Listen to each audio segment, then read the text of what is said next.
Après avoir rappelé l'anatomie et la physiologie du péritoine, nous allons passer à la description des mécanismes de fonctionnement de la dialyse péritonéale. Nous allons essayer au cours de cette présentation de décrire les mécanismes de la dialyse péritonéale et de décrire la cinétique du transport péritonéal. On va commencer par définir la dialyse péritonéale. La dialyse péritonéale est une technique d'épuration extra-rénale qui utilise une membrane naturelle semi-perméable comme filtre, qui est le péritoine, pour offrir un remplacement artificiel de la fonction rénale. Les objectifs de la dialyse péritonéale sont d'une part d'assurer une ultrafiltration de l'excès d'eau, donc une extraction de l'excès d'eau, et une clairance, une épuration des solutés et des toxines accumulées en raison de l'insuffisance rénale. Les éléments nécessaires à la dialyse péritonéale, la réalisation de la dialyse péritonéale sont tout d'abord le filtre. Le filtre ici, on a dit, c'est une membrane naturelle, c'est la membrane péritonéale. Un accès, ce sera le cathé péritonéal posé en intra-abdominal. Une solution ou un dialysat, il y a un certain nombre de solutions déjà prêtes à l'emploi. Et en fonction du mode qu'on va utiliser, si on va opter pour une dialyse péritonéale automatisée, on aura besoin d'une machine pour réaliser cette dialyse. Comment se passe un échange en dialyse péritonéale? L'échange en dialyse péritonéale se fait en 3 temps.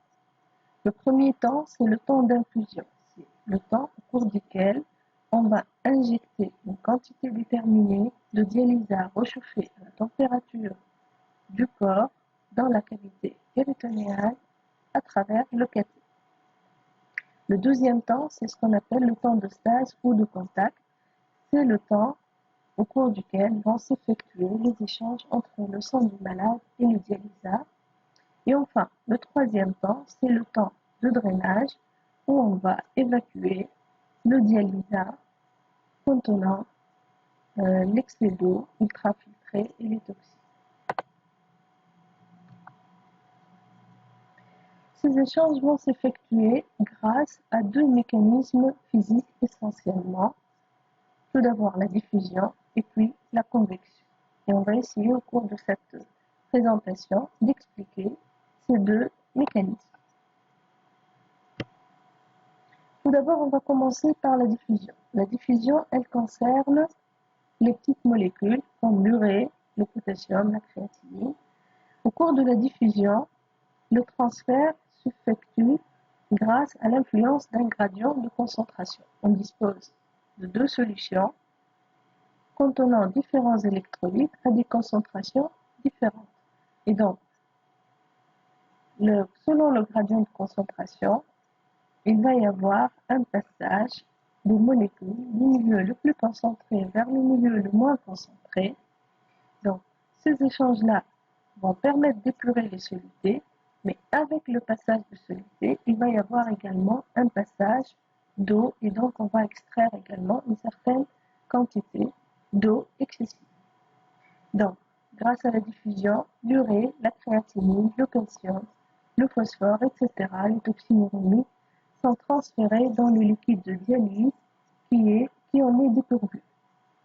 Tandis que, dans l'autre sens, le transfert se fait du liquide de dialyse vers le sang pour le glucose, qui est le composant essentiel du dialysat, et de l'anion tampon, qui peut être soit l'anion lactate, soit le bicarbonate, et également, on peut avoir un certain nombre de mouvements de calcium en fonction de la calcémie du patient et de la composition de la poche.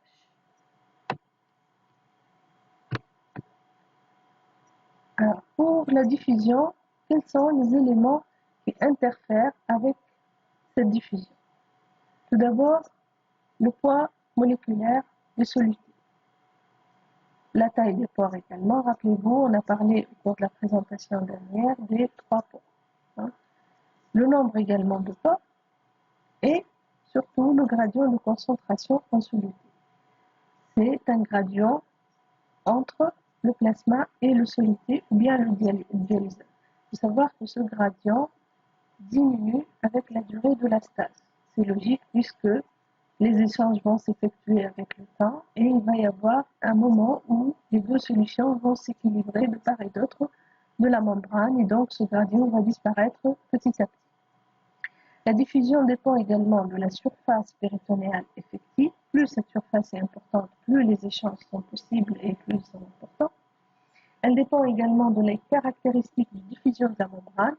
En effet, on peut avoir différentes qualités de membrane en fonction de la quantité de vascularisation de capillaires qui existent au niveau de cette membrane. Et on parle de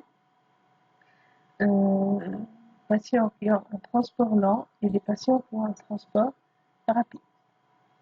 La diffusion dépend également de l'épaisseur de la membrane. Le deuxième mécanisme impliqué dans la dialyse péritonéale, c'est ce qu'on appelle la convection. Dans la convection, l'ultrafiltration, c'est-à-dire l'extraction de l'excès d'eau, fait appel à un phénomène d'osmose. En effet, le dialysat contient des agents osmotiques, en l'occurrence le glucose ou bien certains de ses dérivés. Ces agents osmotiques vont augmenter la tonicité de ce liquide et vont créer une pression hydrostatique et parfois même une pression oncotique en fonction s'il y a une composition colloïde. Cette augmentation de la tonicité va entraîner des mouvements d'eau du milieu le plus concentré vers le milieu du milieu le moins concentré, vers le milieu le plus concentré. Donc la concentration en agent osmotique va déterminer l'importance de l'ultrafiltration. Et l'eau du compartiment sanguin va passer vers le dialysat pour extraire la surcharge hydrique grâce à ce phénomène de convection. On va ici illustrer la convection ou l'ultrafiltration. Donc, le passage du glucose vers le sang est plus lent que celui des électrolytes. Et donc, le liquide de dialyse reste longtemps, plusieurs heures, hypertonique par rapport au plasma. Ceci va créer, comme on a dit, un phénomène de tonicité et va entraîner un appel d'eau du plasma vers le dialysat et donc une soustraction de l'excès d'eau. Le gradient de concentration osmotique dû au glucose est plus élevé au début d'un cycle d'échange qu'à la fin de ce cycle. C'est la même explication que tout à l'heure.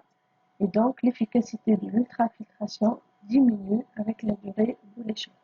Si on veut effectuer une ultrafiltration importante, il faut prescrire des cycles d'échange courts. On voit ici, sur ce schéma, les voies de transport de l'eau et de soluté de part et d'autre de cette membrane. Et vous voyez que le dialysat en contact du sang va avoir l'urée en excès, la créatinine, certaines macromolécules. L'eau vont passer du côté sanguin du sang vers le dialysat et on va avoir dans l'autre sens un passage de glucose du dialysat vers le sang du malade. On va parler maintenant de la cinétique de ces échanges. On a dit que les échanges s'effectuent du sang vers le dialysat. C'est le plus important. Donc, il faut savoir que le flux de diffusion est maximum au cours de la première heure d'échange et diminue avec le temps. On l'a expliqué parce que il va y avoir une équilibration à un certain moment du gradient osmotique et donc les phénomènes de diffusion et de convection diminuent avec le temps. À 4 heures, pour un cycle au bout de 4 heures, plus de 90% de l'urée équilibrée, comme vous voyez sur la courbe, et plus que 60% de la créatinine est équilibrée. Sachant que la créatinine, elle a un poids moléculaire un peu plus élevé que celui de l'urée. Donc, au bout de 4 heures, presque la totalité de l'urée est équilibrée. Elle atteint un équilibre. La créatinine atteint son équilibre à peu près au bout de 6 heures. Par contre, vous voyez sur la courbe verte que pour les molécules dont le poids moléculaire est un peu plus lent, Et un peu plus important, des cycles lents permettent une épuration continue de ces molécules. Donc, les cycles lents de plus de 4 heures permettent l'extraction de molécules de poids moléculaire qu'on appelle des poids moléculaires moyens, exemple le phosphore, les bêta-2, microglobules, etc. Alors, quels sont les facteurs qui influencent l'ultrafiltration? L'ultrafiltration, c'est l'extraction, comme on a dit, d'excès de liquide. Cette ultrafiltration dépend de la surface d'échange, dépend de la qualité de la membrane, donc de la perméabilité de la membrane péritonéale, et dépend des gradients de pression, à la fois hydrostatique, oncotique et osmotique. Sachant qu'un agent osmotique peut entraîner, comme on l'a expliqué, une pression hydrostatique. Une oliosmole est responsable ou peut engendrer une pression de 17 mm de mercure. On va voir, comme je vous ai dit, la perméabilité de la membrane est variable d'un individu à un autre. Et il y a les transporteurs lents et les transporteurs rapides. Pour les transporteurs lents, ce sont des patients qui ont une surface péritonéale effective plus petite, qui est moins vascularisée, et donc le glucose va mettre beaucoup de temps à diffuser en dehors de la cavité péritonéale. Donc, le gradient osmotique sera maintenu de façon plus lente et plus de ultrafiltration sera réalisée si on préconise des cycles lents. Donc, chez les transporteurs lents, on a besoin de prolonger les cycles pour avoir une meilleure ultrafiltration. Par contre, pour les transporteurs rapides qui ont une surface péritonéale effective plus importante avec une plus grande vascularisation, le glucose va diffuser plus rapidement en dehors de la cavité péritonéale et donc on va perdre rapidement le gradient osmotique et plus on prolonge le cycle, moins on aura d'ultrafiltration.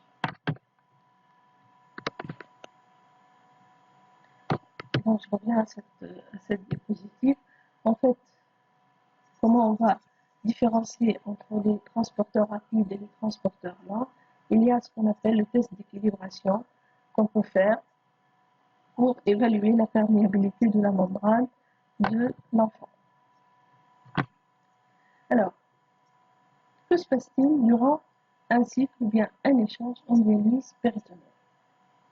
On l'a déjà dit, un maximum d'ultrafiltration au début. Peut aller avec un débit qui peut aller jusqu'à 15 ml par minute. Il va y avoir une baisse progressive de l'ultrafiltration avec le passage du glucose de la cavité abdominale vers le sang, parce qu'il y aura une baisse du gradient osmotique.